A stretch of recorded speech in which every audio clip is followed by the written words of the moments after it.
Hello नाजरीन, आप सबों को मेरा प्यार भरा सलाम आदाब। जैसा कि मैंने अपनी इंट्रोडक्टिव वीडियोस में आपको बताए थे कि कुछ उलमाओं के साथ हम पॉडकास्ट करने जा रहे हैं, कुछ अहम मुद्दों को लेकर, कुछ अहम सवालात को लेकर। तो आज हमारे साथ एक ऐसे हस्ती बैठे हैं जो यूँ कह सकते हैं आपकी जितना डिज़र्व करते हैं, ये उन्होंने अपने आप को ऐसा छुपा रखा है। पता नहीं क्यों छुपा रखा है, बट इनकी क्वालिटी आप जानेंगे तो आपको लगेगा कि भाई, और जब आप बातें सुनना शुरू करेंगे इनके तो लगे बस सुनते रहें। अपने आप में ज्ञान का एक भंडार है। माशाल्लाह इन्होंने 1 साल में हिफ्ज़ मुकम्मल किया था और 3 साल में अपनी उलमा की पढ़ाई इन्होंने कंप्लीट करी थी। उसके बाद ग्रेजुएशन, MA और उसके बाद BEd करके अभी सरकारी टीचर बने हैं। तो माशाल्लाह काबिलियत कहा नहीं जा सकता। बहुत इस्तकबाल है मौलाना साहब आपका। जी, आपका भी इस्तकबाल है सब भाई। और हम लोग दरअसल ये जानना चाहेंगे कि अभी जो मौजूदा हालात हैं पूरी दुनिया के, ख़ास करके ये ईरान और इज़राइल के जंग को लेकर के, तो एक बहुत ही ज़्यादा मिसकंसेप्शन लोगों के बीच फैलाई जा रही है।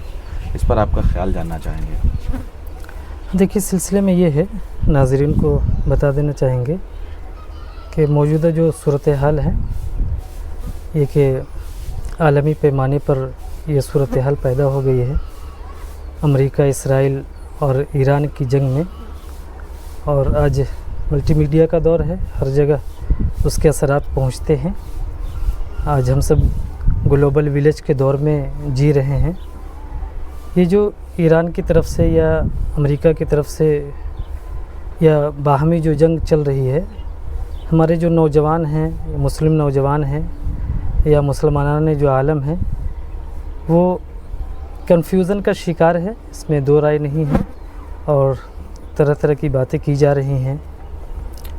चूँकि ईरान की तरफ से एक ये कहा जा रहा है कि मुस्लिम नुमाइंदगी और लोग ईरान के सपोर्ट में हैं, तायद में हैं। लेकिन सूरत हाल का असल में तजज़िया करना होगा कि इस जंग में ईरान जो है वो उसकी तरफ से जो मिज़ाइलें मारी जा रही हैं और डायरेक्ट निशाना बनाया जा रहा है अरब ममालिक को, तो उसमें अच्छा खासा नुकसान है अरब ममालिक को, जो इस्लाम का मरकज़ है, आज तौहीद का मरकज़ है। तो इस मामले में हमें हमारा क्या स्टैंड होना चाहिए, एक नौजवान का क्या स्टैंड होना चाहिए। देखिए, सबसे बड़ी चीज़ तो यही है कि एक मुसलमान के लिए सबसे बड़ा हथियार जो है वो ईमान है और दुआ है। अल्लाहु आलम बिस्सवाब। अल्लाह के रसूल सल्लल्लाहु अलैहि वसल्लम की हदीस है, इन्नमल अमालु बिन्नियात, के सारे अमाल का दारोमदार नीयत के ऊपर है। लेकिन ईरान ने जिस तरह से जवाबी कार्रवाई की है और जवाबी कार्रवाई के नतीजे में जिस तरह से अरब ममालिक पर ख़ास तौर से सऊदी अरब को निशाना बनाया है, तो ये मामला काफ़ी नाजुक है और ये हमें समझना होगा। चूँकि ईरान बारहा ऐसा करता रहा कि मुसलमान ये समझते रहे कि ये कॉन्फ्लिक्ट जो है कुफ्र और इस्लाम का है, और ईरान जो है वो कुफ्र के ख़िलाफ़ और काफिरों के ख़िलाफ़ लड़ रहा है। लेकिन कहीं ऐसा ना हो कि ये उसकी लड़ाई जो है वो मुसलमानों के ख़िलाफ़ न बन जाए। चूँकि माजी में ऐसा होता रहा है। और आपको हम बता दें कि ईरान की पिछले 70 साल तारीख़ के जो हक़ाइक़ हैं वो आपके सामने मुख्तसरन हम आपको पेश करते हैं कि अरबों की और इसराइल के दरमियान 1948 की जंग हुई थी, जिसमें ईरान ने अरबों के ख़िलाफ़ इसराइल का साथ दिया था। इसी तरह से 1956 की जंग में ईरान अरबों के ख़िलाफ़ इसराइल के साथ खड़ा था। इसी तरह से आप देखेंगे कि 1967 की जंग में ईरान अरबों के ख़िलाफ़ इसराइल के साथ खड़ा हुआ था। ये पूरा डेटा है ये। इसी तरह 1973 की जंग में ईरान अरबों के ख़िलाफ़ इसराइल के साथ खड़ा हुआ था। इसी तरह 1980 में इराक़ और ईरान की जंग में इसराइल अरबों के ख़िलाफ़ ईरान के साथ खड़ा था। तो इसमें हम तमाम जंगों में देखते हैं, आज के दौर में ये चीज़ बिल्कुल जस्ट अपोजिट दिख रही। ईरान अकेला पड़ा है और जितने भी अरब ममालिक हैं, खाड़ी देश, गल्फ़ कंट्रीज़, ये इजराइल और अमेरिका के साथ खड़े हैं। इसलिए रिटेलिएशन में हाँ देखिए, ये ईरान है वो इन पे ज़्यादा टूट पड़ा है। तो हम यही कन्फ्यूज़न का बाइस है, यही कन्फ्यूज़न का बाइस है आज के दौर में। कि मुस्लिम नौजवान ये देखते हैं या लोग ये देखते हैं आमतौर से सदी तौर से कि अरब जो है वो गल्फ़ कंट्रीज़ जो है वहाँ अड्डे हैं अमेरिका के, और उन अड्डों को ये ईरान तबाह कर रहा है। तो जाहिर सी बात है अमेरिका इस्लाम के ख़िलाफ़ है और मुसलमानों के ख़िलाफ़ है और उसके अड्डे हैं वहाँ, तो इसका तबाह करना वहाँ जायज़ है। लेकिन ये जो अड्डे हैं ये वहाँ क्यों बनाए गए हैं ये हमें देखना होगा। और उन अड्डों पर जो ईरान हमले कर रहा है, तो सबसे बड़ी बात यह है कि ये अड्डे भी जो बने हैं सऊदी ने जो दिए हैं वो भी तो इस ईरान के डर से ही वहाँ बनाए गए हैं कहीं ना कहीं। जी। क्योंकि ईरान हमेशा से ये फसाद पसंदी का मामला करता रहा है अरबों के ख़िलाफ़। और कुछ सालों पहले भी ऐसा हुआ कि हज के दौरान कुछ शरपसंदों ने जो ईरान के ही थे वहाँ उनकी वजह से भगदड़ हुई और अरबों ने उन्हें पकड़ा वहाँ। और दूसरी अहम बात यह है कि सबसे अहम बात कि जो अड्डे हैं या उनका जो कॉपरेशन है, जो ताउन है, वहाँ जो अड्डे बनाए गए हैं, तो किसी काफिर के साथ या अमेरिका के साथ मामला करना, ख़ास तौर से आज के ग्लोबल विलेज में और इस्लाम में भी ये साबित है कि एक मुसलमान दूसरे से ताउन लेता है, एक दूसरे के मुआविन है बिज़नेस के सिलसिले में, अपने तहफ़्फ़ुज़ के सिलसिले में। अगर आपको मुझसे ख़तरा है तो आप दूसरे से ताउन लेंगे। ये तो इस्लाम में जायज़ है, बल्कि नबी सल्लल्लाहु अलैहि वसल्लम ने भी ऐसा किया था कि आपने सुलह हुदैबिया, एक जो कुरान से साबित है, अहादीस की किताबें इससे भरी पड़ी हैं, सही बुखारी है, सही मुस्लिम है, हदीस की तकरीबन हर किताब में ये मौजूद है, बाज़ाब्ता चैप्टर है सुलह हुदैबिया। अगले वीडियोस में तारीख तो ये उसी का एक पहलू है कि किसी से ताउन लेना ये गलत नहीं है इस्लाम में। तो ये जो उसी के नतीजे में है, अरबों को लगा कि हाँ हमारे ख़िलाफ़ हमारा तहफ़्फ़ुज़ जो है वो ख़तरे में है, तो उसने अमेरिका से तहफ़्फ़ुज़ लिया इस सिलसिले में। लेकिन ये है एक मिनट से भाई, लेकिन ये है कि अरब ने जो अड्डे हैं अमेरिका के, तो बाज़ाब्ता अरब का उसमें स्टैंड है कि ये मुस्लिम ममालिक के ख़िलाफ़ ये इस्तेमाल नहीं किया जाएगा। और आज तक उसका इस्तेमाल, उन अड्डों का इस्तेमाल किसी मुस्लिम ममालिक के ख़िलाफ़, किसी मुस्लिम मुल्क के ख़िलाफ़, किसी मुस्लिम कंट्री के ख़िलाफ़ नहीं हुआ था। लेकिन आज जो सूरत हाल बनी हुई है, मैं ये कहूँगा कि सऊदी अरब जो है, अरब ममालिक का उनका जो पैशंस है कि वो आज भी उन अड्डों को ईरान के ख़िलाफ़ उसने इस्तेमाल नहीं किया है। और उनका सब्र जो है और पैशंस जो है, जिस पैशंस और जिस सब्र के साथ वो काम कर रहे हैं, काम ले रहे हैं, अल्लाह उनको जज़ाए खैर दे और मज़ीद उन्हें सब्र और पैशन से काम लेने की तौफ़ीक़ दे। क्योंकि यही है, ये लोग यही चाहते हैं, ईरान हो, इसराइल हो, अमेरिका हो, यही मनसूबा बंदी है कि पूरे तौर से अरब को इस जंग में हम लेकर चले आएँ।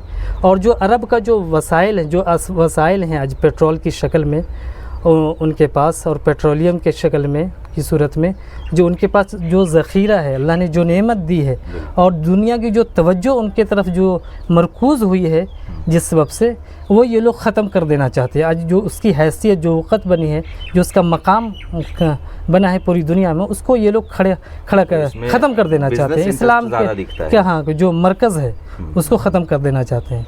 तो जैसे कि सोशल मीडिया पे नैरेटिव फैलाने की कोशिश हो रही है कि ये एक रिलीजियस कन्फ्लिक्ट है, कुछ लोगों का ये कहना है कि ये पॉलिटिकल कन्फ्लिक्ट है और कुछ लोगों का ये कहना है कि एक बिजनेस इंटरेस्ट की जंग है। हाँ देखिए, नहीं, हाँ, हम इसको बिज़नेस एंगल से भी देखते हैं और मजहबी एंगल से भी इसको देखने की कोशिश करते हैं। हम ये देखते हैं कि इसराइल का एक बहुत बड़ा मंसूबा है, ग्रेटर इसराइल का।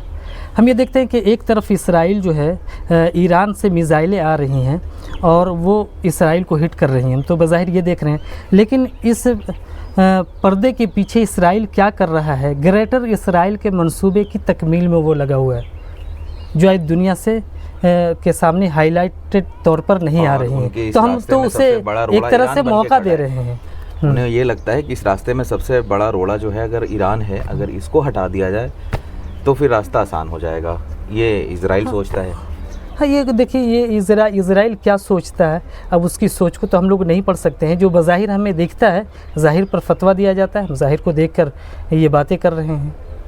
ऐसे में ईरान को एक शक के नज़रिए से देखना कि ये अपने बिजनेस इंटरेस्ट के लिए लड़ रहा है, ना कि रिलीजियस इंटरेस्ट के लिए, तो ऐसे में ये कितना जस्टिफाइंग हो सकता है, क्योंकि ये तो तय है कि इज़राइल जो है वो अपनी ग्रेटर इज़राइल की लड़ाई लड़ रहा है और उनके रिलीजियस बिलीफ के हिसाब से उनका 250 साल की शायद दुनिया और बची है उनके हिसाब से, तो उनको ये लगता है कि अब ये वक्त आ गया है कि ग्रेटर इज़राइल फॉर्म होना चाहिए।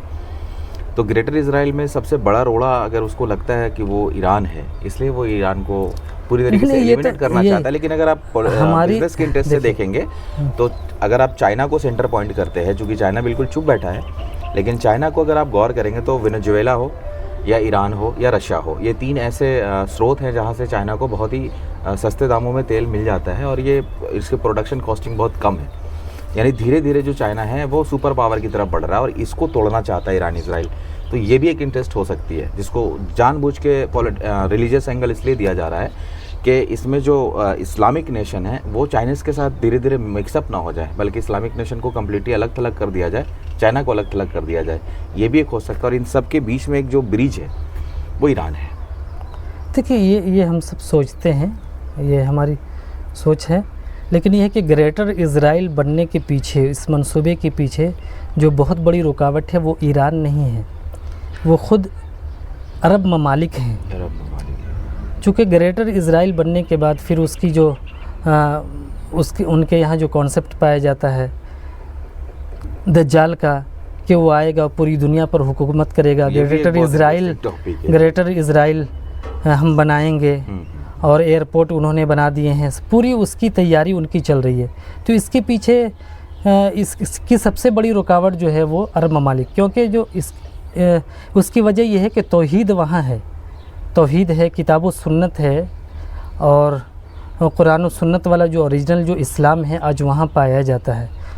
और दूसरी बात यह है कि जो दज्जाल के जो ख़िलाफ़ जो लड़ेंगे, ईसा अलैहिस्सलाम का नुज़ूल जहाँ होगा शाम में, वो सीरिया, उसके ख़िलाफ़ तो ईरान ने फ़ौज भेजी है और वहाँ पे ईरान ने शाम के ख़िलाफ़ लड़ाई लड़ी है, साथ दिया है बल्कि इस्लाम मुखालिफिन जमात का। और वहाँ मदीने में जो है, मदीने में मोहम्मद बिन अब्दुल्ला जो दज्जाल के ख़िलाफ़ लड़ाई के लिए निकलेंगे वो मदीने में निकलेंगे। तो मदीना और मक्के के ताल्लुक़ से तो पूरा ये है कि वहाँ वालों की फीलिंग है कि ये ईरान से निकलेंगे। हाँ, इनका ऐसा बिलीव। हाँ, उन ईरान वालों की फीलिंग नहीं है, बल्कि उनके यहाँ ये अक़ीदा है, शियों का अक़ीदा है, इस्ना अशरिया हैं, उनके यहाँ बहुत तरह के फ़िरक़े पाए जाते हैं और उनका ये अक़ीदा है कि इमाम महदी का ख़ुरूज होगा, बल्कि उसके मुंतज़िर हैं वो।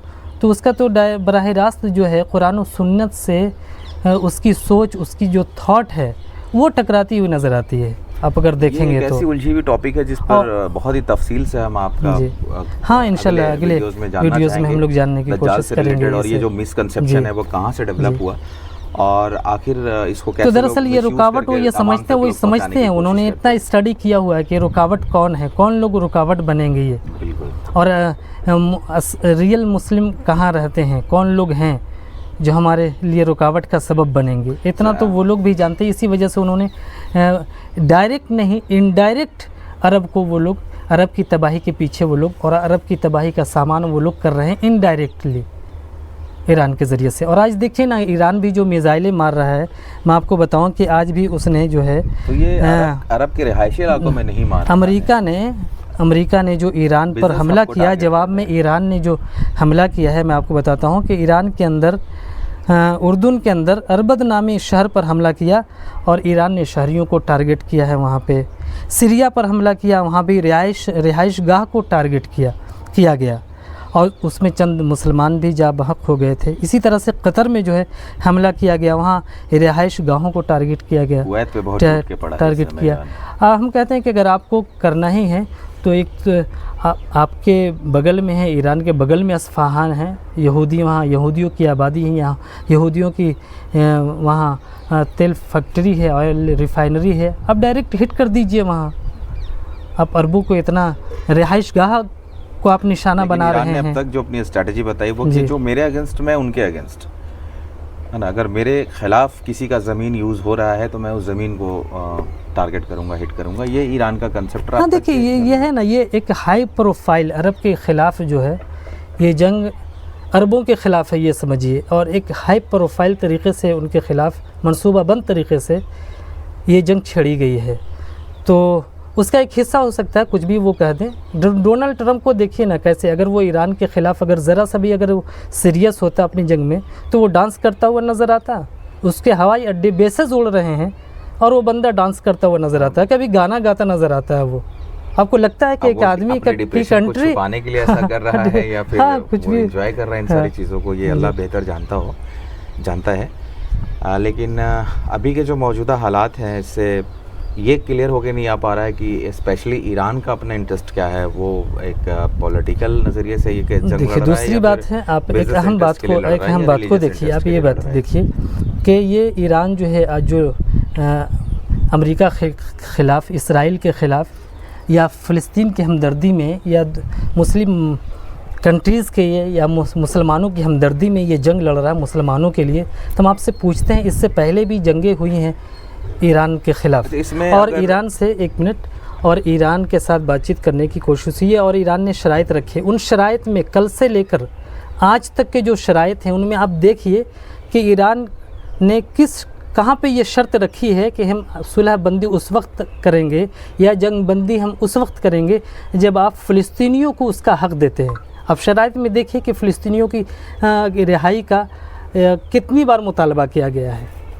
तो साफ सही होता है इन शर्तों में। फिलहाल अभी 3 शर्तों पे तो सबसे बड़ा अगर ईरान, आप इसराइल जैसे कंट्री के ख़िलाफ़, जालिम के ख़िलाफ़ आप अगर लड़ाई कर रहे हैं, तो सबसे बड़ा टारगेट तो आप ये होना चाहिए कि जो गज़ा है और जो फ़लस्तीनी आज जिस मज़लूमियत का शिकार है, आप हिट लिस्ट पे आपकी शर्त होनी चाहिए। सबसे पहले शर्त ये होनी चाहिए, प्राइमरी डिमांड वही प्राइमरी डिमांड आपकी होनी चाहिए कि आप फ़लस्तीनियों को रिहा कीजिए। आप फ़लस्तीनियों के ख़िलाफ़ आपका यहाँ कब्ज़ा नाजायज़ है, आप फ़लस्तीनियों के ऊपर जुल्म और सितम को आप बंद कीजिए।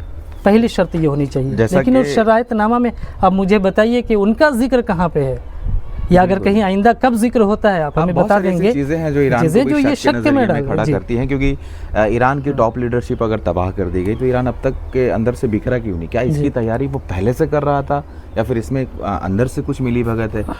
ये बेहतर आने वाले वक्त ही बताएंगे इसमें क्या है। लेकिन मेन रूप से आपके नज़रिए से ये लगता है कि मेन रूप से जो टारगेट है वो अरब ममालिक हैं, कहीं ना कहीं उसे शक के दायरे में खड़ा करता है। जिस तरीके से सारी चीज़ें उनका बिजनेस ग्रो कर रहा था और अभी एक नई सिटी बनाने जा रहा है सऊदी अरबिया, उसमें उसको बहुत बड़े फंडिंग की ज़रूरत पड़ेगी और शायद उसको तबाह करना चाहता हो ईरान, ये भी हो सकता है। या फिर इसमें इन तीनों की मिली भगत हो सकती है, Iran, Israel and America Sunni conflict बहुत शुरू से चला रहा है। देखिए तो ये टारगेट हम ये शिया सुन्नी कॉन्फ्लिक्ट जो है, अब देखेंगे कि जितने भी मकतब फ़िक्र हैं और आज भी शियों के अकायद हैं, अब ये देखिए हज़रत अबू बकर सिद्दीक़ रज़ी अल्लाह ताला अन्हो के बारे में उनका क्या मौक़िफ़ है। आज भी उनके किसी आलिम का, कुछ दिनों पहले मैंने ये वीडियो देखा था कि वो कह रहे थे कि लोग ये कहते हैं कि आप अल्लाह के रसूल सल्लम की 4 बेटियां हैं और 4 खलीफा हैं। कहते हैं हमें इस पर मजबूर करने की क्यों कोशिश की जा रही है, हमें लोग इस बात पर क्यों मजबूर कर रहे हैं, हम आपके साथ हैं, इसको निकाल दीजिए। हम अल्लाह के रसूल के बाद, नबी सल्लम के बाद खलीफा बरहक जो मानते हैं वो हज़रत अली को मानते हैं। अबू बकर सिद्दीक़ को वो दुश्मन तराजी करते हैं, वो बरमला कहते हैं। हज़रत आयशा अल्लाह के रसूल सल्लम की बीवी हैं, हज़रत आयशा रज़ी अल्लाह ताला अन्हा, आज तोहमत तराजी उनकी देख लीजिए। और ऐसा नहीं कि वो आज हटे हैं 1400 साल के बाद, आज वो अपने मौके पर कायम हैं। वो कहते हैं अल्लाह के रसूल की 4 बेटियों को हम नहीं मानते, हम सिर्फ एक बेटी को मानते हैं, हज़रत फ़ातिमा को। अब बताइए आपका ये अक़ीदा हो सकता है, या जिसका अक़ीदा हो आप उसके साथ कंप्रोमाइज़ कर सकते हैं, या उसके बारे में आप क्या सोच सकते हैं कि वो आपका हमदर्द हो सकता है? जो हज़रत अबू बकर सिद्दीक़ का हमदर्द, सहाबा कराम का हमदर्द, हज़रत उमर रज़ी अल्लाह ताला अन्हु का के साथ हमदर्दी नहीं किया, उनकी ज़ात के साथ कंप्रोमाइज़ नहीं करने को तैयार है, वो आपके साथ कंप्रोमाइज़ कैसे कर लेगा? ये भी एक बहुत क्रिटिकल इशू है कि आखिर शिया और सुन्नी का अकायद क्या है, लड़ाई कहाँ है, क्यों है, क्या तारीख़ है इसकी, इस पे भी हम लोग तो इंशाल्लाह हाँ नेक्स्ट वीडियो में हम लोग चर्चा करेंगे। आपने शुरू किया सब भाई, बहुत अच्छी बात है, बहुत अच्छा लगा आपका ख्याल जान के, और खैर जी शुक्रिया।